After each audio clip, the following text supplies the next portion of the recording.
Ayan, magaluto na ako ng pansit. Ako talaga. May assistant ako dito, dalawa.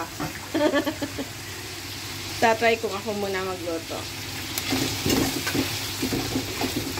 Gisa-gisa na ang bawang at sibuyas.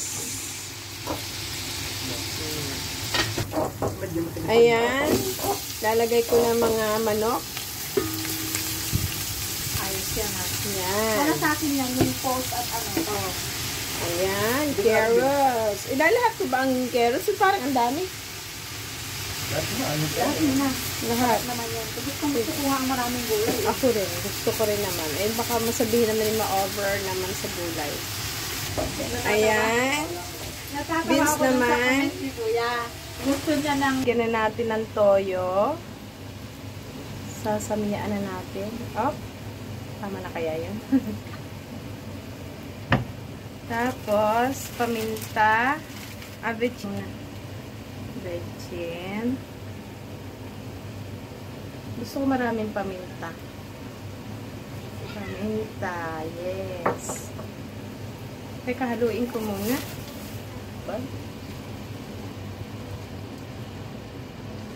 Sana maganda ang kalabasan itong aking pagluto na to. Ako'y nakiali-ali. At si Jen ay kabisado na ito. Ako hindi pa lang nakakapagkabisado ng pansit. Kaya sabi ko akong kaluto.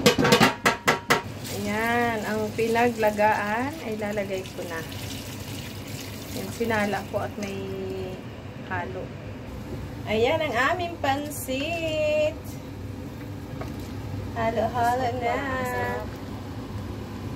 Si Jan ang nagkuhan at mahirap daw haluin. Ay, hindi ako magaling maghalo. Wait lang, hinaan lang natin. Ito na ang pansit. Luto na. Ayan. Sisidat na ang pinaghalo namin. At anong bigat. Yan. Thank you for watching.